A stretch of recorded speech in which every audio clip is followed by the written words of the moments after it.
Here we are at the patio mausoleum in Rose Hill Burial Park.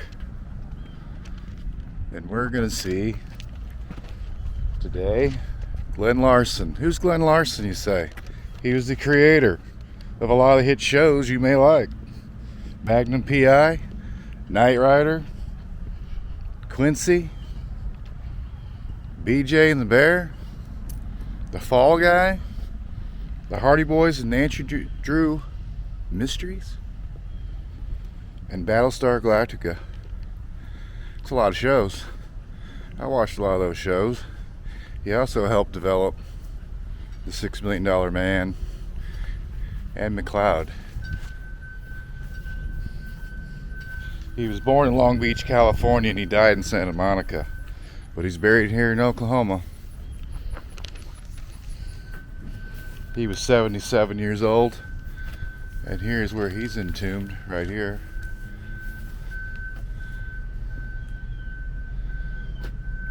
Glen Larson, January 3rd, 1937, November 14th, 2014.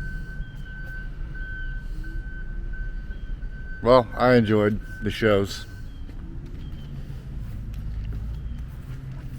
Right near here is where a lot of the cremation gardens are.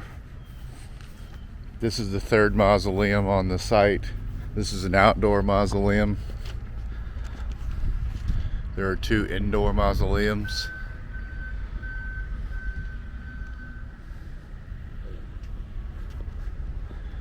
And a heck of a nice day. You like car racing? You into the Indy 500? Let's go check out another guy. In section 4 of Rose Hill Cemetery is a race car a lot of you probably never heard of, from the 50s. He was an open wheel, open cockpit type race car driver. Today would be what developed into Indy cars or even Formula One cars. These were open wheel cars, dangerous. You know, they didn't have the technology they do today with radial type tires, and these were just, they were pretty crude. They didn't go near as fast, 100 miles an hour or so. But, you know, it doesn't take that much. You don't need to do 200 miles an hour to kill yourself. Jimmy Reese passed away when he was 28 years old. He was in 6 Indy 500 races with 3 top 10 finishes. He was killed in a race at Trenton Speedway in New Jersey when he was 28 years old. A horrific crash separated him and his car by like 50 feet. The race is online. It's been colorized, and the crash itself was caught on tape. He was born in Oklahoma City, and he died in Trenton, New Jersey. This is the family headstone. They're usually larger with the family name on it, and then we have these smaller ones around. You can see on there they got these checkered flags.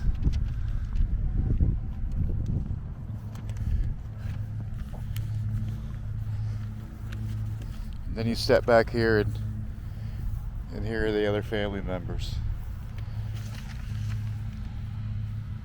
You can see there on his headstone there that what an open type wheel car is. A Curtis 500 was the type of car he was driving. Average speed in that race that he was killed in was 99 miles an hour.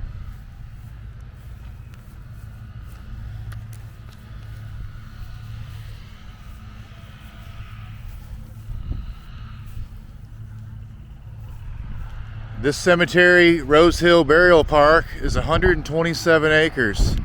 It's by far the largest one I've visited so far.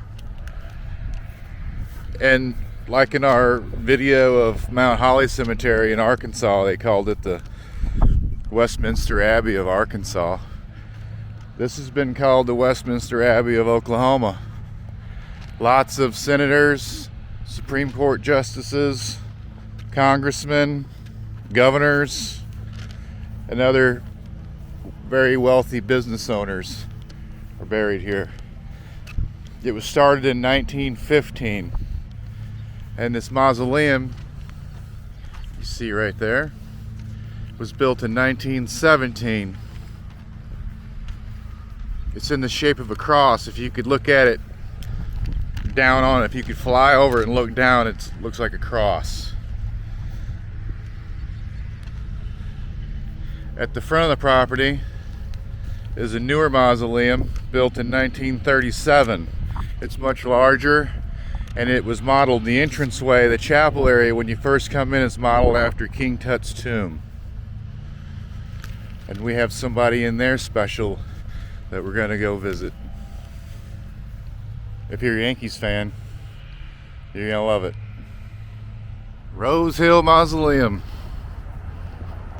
built in 1937.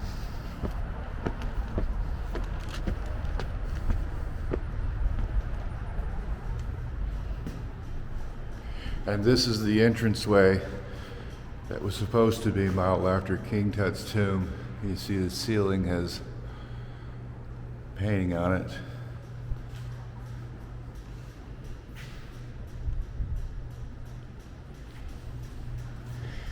Well, buried here is Yankees outfielder Bobby Murcer. He started his career with the Yankees, and he ended his career with the Yankees. In between, he played for the Giants and the Chicago Cubs. In the 70s, he became the highest paid player for the Yankees, the Giants, and the Cubs in just 4 years. Retired from the Yankees in 1983. I grew up in St. Louis, and in 1985-ish, I got to meet Willie McGee and Ozzie Smith. He became a broadcaster after that and broadcast games for the Yankees on the Yes channel for 20 years. He was diagnosed with brain tumor rather, on Christmas Eve 2006, and had surgery 4 days later in Houston, Texas.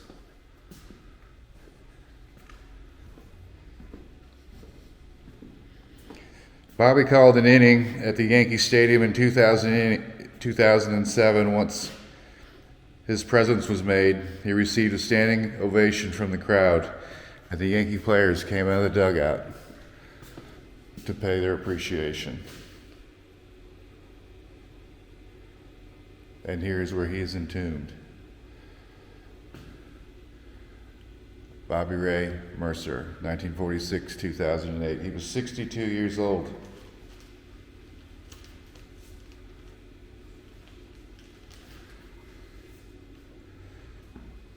On July the 12th, 2008, Bobby died at home in Oklahoma City, surrounded by his family. And Reggie Jackson and Derek Jeter and Andy Pettit all attended the service.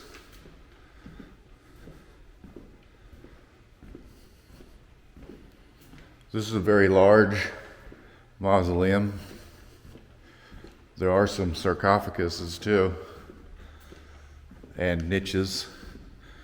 There's some niches here where people put ashes and other pictures and things in the little glass box. You can go that route. Or you can be entombed. This is a side-by-side. This is like a double husband and wife, side by side. Or there's these singles.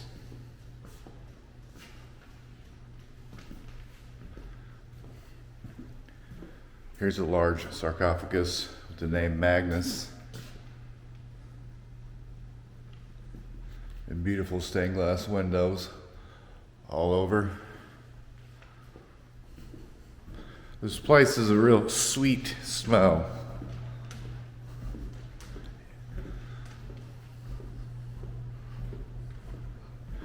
I don't get, weird feelings or the willies or anything usually, but this place makes me feel a little different in here.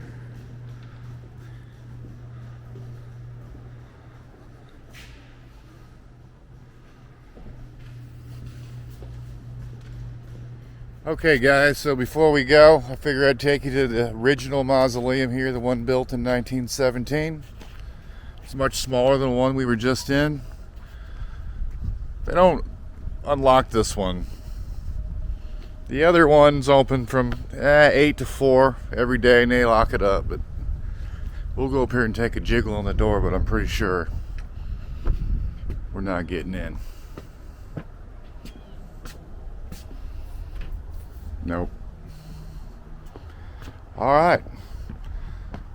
Well, I'm here in Oklahoma City for a few weeks and got some more videos I'm going to make here in town. Got kind of a little lineup we're going to do. Figured we'd start out here. So we'll catch you on the next video.